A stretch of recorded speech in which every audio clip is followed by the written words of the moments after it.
مشرق کی طرف، وہاں پہ بنی اغوان، باڑی، تھانہ چکرالا کا پورا علاقہ، موسیٰ خیل کے مضافاتی علاقوں میں آئے روز واٹر سپلائیز کے کنیکشن کارڈ کے وہاں پہ کربلا قائم کی جاتی ہے اور کوئی سننے والا نہیں۔ جناب چیئرمین، ماڑی گیس ہمارے علاقے میں کام کر رہی ہے اور سی ایس آر کا جو فنڈ ہے وہ اس علاقے میں بسنے والے عوام کا اس کے اوپر حق ہے، اور وہ فنڈ کہاں گئے آج تک ہمیں کوئی بتانے کے لیے تیار نہیں۔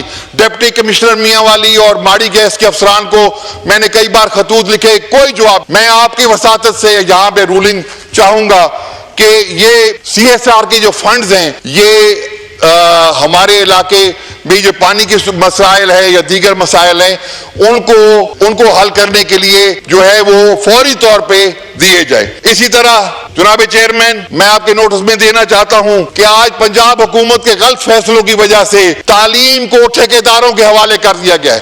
ہمارے جن سکولوں کو ٹھیکیداروں کے حوالے کیا گیا، وہاں جو انہوں نے اساتذہ بھرتی کیے ان کی تنخواہیں 3,000 سے 7,000 روپے تک ہیں۔ اب آپ خود بتائیں کہ جب جو بندہ 3,000 سے 7,000 روپے تنخواہ لے رہا ہوگا اس کا اپنا تعلیمی معیار کیا ہوگا اور وہ کیا پڑھائے گا؟ یہ ملک کو تباہی اور بربادی کی طرف لے کے جا رہے ہیں۔ ہاسپٹلز کو بھی ٹھیکیداروں کے حوالے کر دیا گیا ہے۔ یہ پنجاب حکومت جس کے اتنے ہر طرف چرچے کیے جا رہے ہیں، یہ تباہی کے وہ دروازے ہیں جو پنجاب حکومت نے پنجاب میں رہنے والوں کے لیے کھولے ہیں۔ ٹھیکیداروں کے حوالے جو ہاسپٹلز کیے گئے ان کے جا کے حالات دیکھیں، آپ حیران ہوں گے سن کے کہ ریویمپنگ کے نام پر ٹھیک ٹھاک عمارتوں کو دوبارہ توڑ کے ان کے اوپر کروڑوں اربوں روپے لگا دیے گئے، لیکن آج ان عمارتوں میں نہ ڈاکٹر ہے، نہ ادویات ہیں اور نہ ہی صحت کی کوئی سہولیات ہیں۔ جناب چیئرمین، تحریک انصاف کے دور میں عمران احمد خان نے میاں والی کو مدر اینڈ چائلڈ ہاسپٹل کا تحفہ دیا جو اس پسماندہ علاقے کے لیے ایک بہترین تحفہ تھا، لیکن بغض عمران میں اس حکومت کے آنے کے ساتھ ہی اربوں روپے کے اس منصوبے کو ختم کر دیا گیا اور اس میں جو سہولتیں میسر تھیں انہیں روک دیا گیا۔ اسی طرح ڈی ایچ کیو ہاسپٹل کی توسیع کا کام پر کروڑوں روپے خرچ ہوئے، اس کام کو بھی روک دیا گیا اور وہ کروڑوں روپے بھی ضائع ہو گئے۔ نرسنگ کالج کا منصوبہ تھا وہ بھی ٹھپ کر کے رکھ دیا اور جو اس پہ پیسہ خرچ ہوا وہ بھی ضائع ہو رہا ہے۔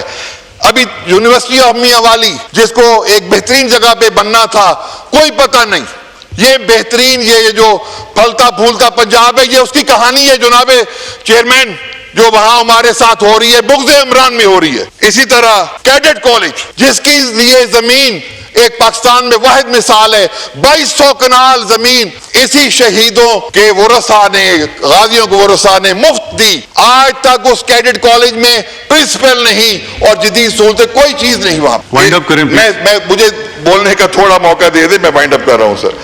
اچھا جناب اسپیکر، ضلع میاں والی ایک ہارڈ ایریا ہے، ہمارا پانی جو ہے زیر زمین وہ 500 سے 700 800 900 فیٹ نیچے چلا گیا ہے، وہاں پہ زراعت ختم ہو کے رہ گئی ہے۔ میرے ضلع میں 1200 میگا واٹ بجلی چشمہ نیوکلیر پاور پلانٹ سے پیدا ہو رہی ہے، اسی طرح 200 میگا واٹ بجلی جو چشمہ برج ہے اس کے اوپر ہائیڈرو پاور ہے، اور 190 میگا واٹ جناح بیراج پہ ہے۔ 1600 میگا واٹ بجلی میاں والی پیدا کر رہا ہے، اور آج میاں والی کا جو کسان ہے اس کو بجلی کا ریٹ 50 روپے دیا جا رہا ہے، اور وہ آج اپنی زمینیں بنجر کرنے پہ مجبور ہے اور اس کے اوپر زندگی تنگ کر دی گئی۔ اسی طرح جناب چیئرمین، ہمارے علاقے میں ہر سال سیلاب آتا ہے، اور یہ جو ہمارا نالا بڑوچ ہے، چچالی ہے، یہ تباہی مچاتی ہیں۔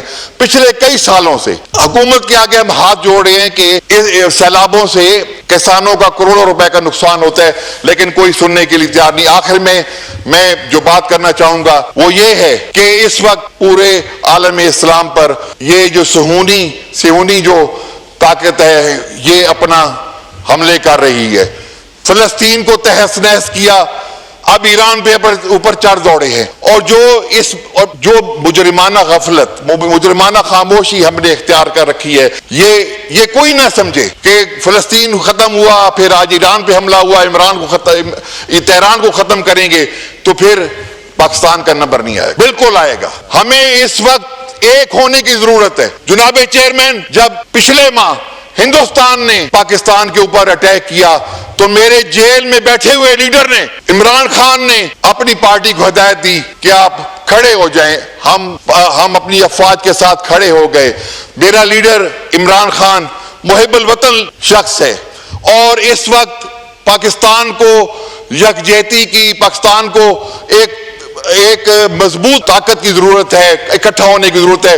تو میری پرزور میں اپیل کرتا ہوں کہ حکومت ہوش کے ناخن لے اور جو امت مسلمہ کا لیڈر ہے، اس ملک کا پاپولر لیڈر ہے، اس کو جیل کی سلاخوں سے باہر نکالے تاکہ ہم مسلمان جن کو بانٹا جا رہا ہے حصوں میں. یہاں آج بات ہوتی ہے کہ یہ بلاول بھٹو فلاں گیا اور اس نے ملک کی جو ہے وہ نمائندگی کی.